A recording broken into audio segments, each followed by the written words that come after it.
Hi friends, welcome to my channel. நம்ம சேனலில் இன்றைக்கி ரொம்பவே சூப்பரான டேஸ்டான கோவிலில் சாப்பிட்ற மாதிரி ஒரு புளியோதரை வீட்டில் அதே மாதிரி பொடி அரைச்சி நம்ம செய்ய போகிறோம். கோவிலில் சாப்பிட்ற புளியோதரை எல்லாருக்குமே ரொம்பவே பிடிக்குங்க. அதே டேஸ்ட்டு மாறாமல் இந்த மாதிரி பொடி அரைச்சி வீட்லேயே செய்து பாருங்கள். கொஞ்சம் கூட சுவை மாறவே மாறாது, ரொம்பவே அருமையாக இருக்கும். வாங்க அந்த டேஸ்டான புளியோதரை ரெசிபியை சட்டுன்னு செய்ய ஆரம்பிச்சிடலாம். இந்த புளியோதரை பொடி அரைக்கிறதுக்கு நான் சொல்கிற பொருளெல்லாம் மெஷர்மெண்ட்டில் இதே மெஷர்மெண்ட்டில் எடுத்துக்கோங்க. 2 ஸ்பூன் அளவு கடலைப்பருப்பு, 2 ஸ்பூன் அளவு உளுந்த பருப்பு, ரெண்டுமே ஈக்குவல் குவான்டிட்டி எடுத்து லோ ஃப்ளேமில் வச்சு வறுத்துக்கோங்க. பருப்பு லோ ஃப்ளேமில் வச்சு வறுத்தா தான் நல்லா மணமாகவும் இருக்கும். அதே நேரம் கரெக்டான பக்குவத்துலேயும் வறுபட்டு வரும். மீடியம் ஃப்ளேம்லேயோ ஹை ஃப்ளேம்லேயோ வச்சு வறுக்கக்கூடாது. இந்த மாதிரி கரெக்டான பக்குவத்தில் லைட்டாக கோல்டன் கலர் ஆகிற வரைக்கும் வறுத்துட்டு இது ஒரு பிளேட்டுக்கு மாற்றி வச்சிடலாம். அதே கடாயிலேயே ஒரு 5லேருந்து 6 காஞ்ச மிளகாய் சேர்த்துருக்குறேன். நான் காரம் கம்மியாக தான் சேர்த்துருக்குறேன். உங்களுக்கு வேணும்னா எக்ஸ்ட்ராவாக 2 மிளகு சேர்த்துக்கோங்க. இது கூட 1 ஸ்பூன் அளவு மிளகு சேர்த்து நல்லா பொரிய விட்டு எடுத்துடலாம். அதே கடாயில் 1/2 ஸ்பூன் அளவு வெந்தயம். நான் சேர்க்குற பொருளெல்லாம் தனித்தனியாக வறுத்து எடுத்துக்கோங்க. அப்போ தான் கரெக்டான பக்குவத்தில் வறுபடும். எள்ளும் 1 ஸ்பூன் அளவு வறுத்துக்கலாம். 2 கொத்து கருவேப்பிலை இதையும் கடாயில் போட்டு அந்த ஈரப்பதம் இல்லாமல் நல்லா வறுத்துக்கோங்க. இந்த பொடியை நம்ம ஸ்டோர் பண்ணி வச்சும் யூஸ் பண்ணலாம். நான் அந்த மாதிரி தான் வறுத்துருக்குறேன். நீங்கள் ஒரு தடவை யூஸ் பண்ண தேவையில்லை. ஸ்டோர் பண்ணி வச்சிட்டிங்கன்னா 2-3 தடவைக்கு கூட யூஸ் பண்ணிக்கலாம். 2 ஸ்பூன் அளவு தனியா. எல்லாத்தையும் நல்லா பொறுன்னு வெடிக்கிற அளவுக்கு வறுத்து எடுத்துக்கோங்க. இதை கரெக்டான பக்குவத்தில் வறுத்து எடுத்திங்கன்னா தான் மசாலா ரொம்பவே நல்லா இருக்கும். இதே மாதிரி எல்லா பொருளையும் வறுக்கும் போதும் ஃப்ளேம் லோ ஃப்ளேம்லேயே இருக்கட்டும். இதெல்லாம் ஒரு பிளேட்டில் கொட்டி ஆற வச்சு மிக்ஸி ஜாரில் போட்டு பவுட்ரு பண்ணி எடுத்துக்கலாம். இப்போ ஒரு அகலமான கடாயில் நல்லெண்ணெய் சேர்த்துருக்குறேன். நல்லெண்ணெய் ஒரு 3 ஸ்பூன் அளவு எண்ணெய் சேர்த்துக்கோங்க. புளியோதரைக்கு எப்பயுமே நல்லெண்ணெய் யூஸ் பண்ணுங்கள், அப்போ தான் டேஸ்ட்டாக இருக்கும்.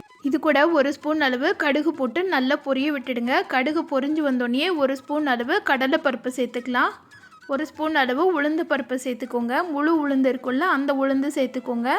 சேர்த்துட்டு கடலைப்பருப்பு, வேர்க்கடலை, தோல் உரித்தது உரிக்காதது, வறுத்தது வறுக்காதது எது வேணாலும் சேர்த்துக்கோங்க. 1 ஸ்பூன் அளவு சேர்த்துக்கோங்க. 2 கொத்து கருவேப்பிலை இதெல்லாத்தையும் சேர்த்துட்டு அந்த எண்ணெயிலேயே நல்லா லோ ஃப்ளேமில் வச்சு வறுத்துடுங்க. பருப்பெல்லாம் நல்லா வறுபட்டு விடணும். சவச்சவன் இருந்ததுன்னா சாப்பிட்றதுக்கு நல்லா இருக்காது. அதனால் லோ ஃப்ளேமில் வச்சு நல்லா வறுத்துக்கோங்க.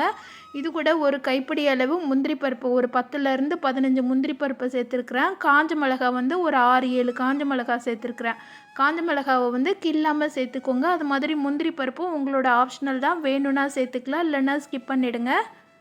5-6 பல் பூண்டு இருந்ததுன்னா அதையும் தோலை உரிச்சிட்டு தட்டிட்டு சேர்த்துக்கோங்க.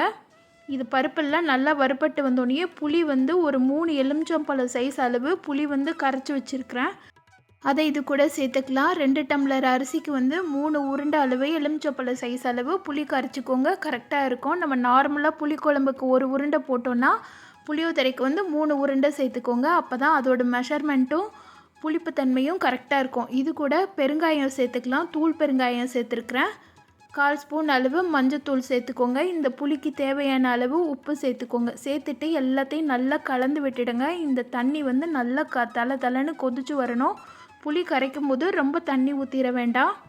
3 கைப்பிடி அளவு புளிக்கு நான் 1.5 டம்ளர் அளவு தண்ணி ஊற்றிருக்கிறேன். தண்ணி ஊற்றி கரைச்சி வச்சுக்கோங்க. இது இந்த அளவுக்கு நல்லா கொதிச்சு வரணும். இது கூட நம்ம அரைச்சி வச்சுருக்கிற பொடியை சேர்த்துக்கலாம். பொடி கொஞ்சம் கூட திப்பி திப்பியாக இருக்கக்கூடாது. நல்லா வலுவலுன்னு அரைச்சிக்கோங்க. நல்லா பவுடர் மாதிரி அரைச்சிட்டு அதில் ஒரு 3 ஸ்பூன் அளவு பொடி சேர்த்துக்கோங்க. பொடி சேர்த்த உடனேயே புளித்தண்ணி பார்த்திங்கன்னா நல்லா திக்காக ஆரம்பிக்கும். கைவிடாமல் கிளறிக்கிட்டே இருங்க, இல்லைன்னா இடையில கெட்டியாக நிற்கும். இந்த டைமில் தேவைப்பட்டால் 1 ஸ்பூன் அளவு நல்லெண்ணெய் சேர்த்துக்கோங்க. ரொம்பவே வாசமாக இருக்கும். உங்களுக்கு கெட்டியாக இருக்குது, கரைக்க தெரியல அப்படின்றவங்க ஒரு கிண்ணத்தில் தனியாக நல்லெண்ணெய் ஊற்றிட்டு அதில் இந்த பவுடரை போட்டு கரைச்சிட்டு அதுக்கப்புறமா இது கூட சேர்த்துக்கோங்க. இந்த மாதிரி எண்ணெய் பிரிகிற அளவுக்கு நல்லா கொதிக்க விட்டிங்கன்னா நம்ம புளியோதரை பேஸ்ட் ரெடி ஆயிடுச்சுங்க. பாருங்கள், தலைன்னு ரொம்ப சூப்பராக நல்லா திக்கான பேஸ்ட்டாக வந்திருக்கு. வாசமும் அவ்வளவு அருமையாக இருக்குது. புளியோதரை பேஸ்ட்டு எப்போ செஞ்சாலும் இந்த மாதிரி மெத்தடில் செய்து பாருங்கள், ரொம்பவே டேஸ்ட்டாக இருக்கும். இப்போ நான் சாதம் வடிச்சிட்டு ஆற வச்சுருக்கிறேன். அது கூட நம்ம ரெடி பண்ணி வச்சுருக்கிற பேஸ்ட் எல்லாத்தையும் சேர்த்துக்கலாம். கொஞ்சம் கொஞ்சமாக சேர்த்துக்கோங்க. சேர்த்துட்டு ஒரு அகலமான கரண்டி வச்சு இந்த மாதிரி சாதத்தை உடச்சி விட்டு கிளறி விடுங்க. நல்ல அகலமான பாத்திரமாக இருந்ததுன்னா சாதம் ஆல்ரெடி உதிரியாக தான் இருக்கும். அது கூட பரட்டுறதுக்கு ஈஸியாக இருக்கும். புளியோதரை செய்யும்போது மட்டும் பாத்திரம் நல்ல அகலமான பாத்திரமாக எடுத்துக்கோங்க. சாதம் குழையாமல் வேக வச்சு எடுத்துக்கிட்டிங்கன்னா சூப்பரான டேஸ்டான உதிரியான கோவில் புளியோதரை ரெடி ஆயிருங்க. பாருங்கள் எவ்வளவு சூப்பராக இருக்குன்னு சொல்லிட்டு பார்க்கும்போதே சாப்பிடணும் போல் இருக்குல்ல. இதே மெத்தட்லேயே நான் சொன்ன மெஷர்மெண்ட் மாறாமல் நீங்கள் புளியோதரை பொடி ரெடி பண்ணி செய்து பாருங்கள். அவ்வளவு அருமையாக இருக்கும். இந்த டேஸ்டான ரெசிப்பியை நீங்களும் உங்கள் வீட்டில் செய்து பாருங்கள். செய்து பார்த்துட்டு எப்படி இருந்துச்சுன்னு சொல்லிவிட்டு எனக்கு கமெண்ட் பண்ணுங்கள். இந்த வீடியோ பிடிச்சிருந்ததுன்னா இந்த வீடியோக்கு லைக் பண்ணி சேனலை சப்ஸ்கிரைப் பண்ணாத ஃப்ரெண்ட்ஸ் எல்லாம் சப்ஸ்கிரைப் பண்ணிக்கோங்க. Thank you friends.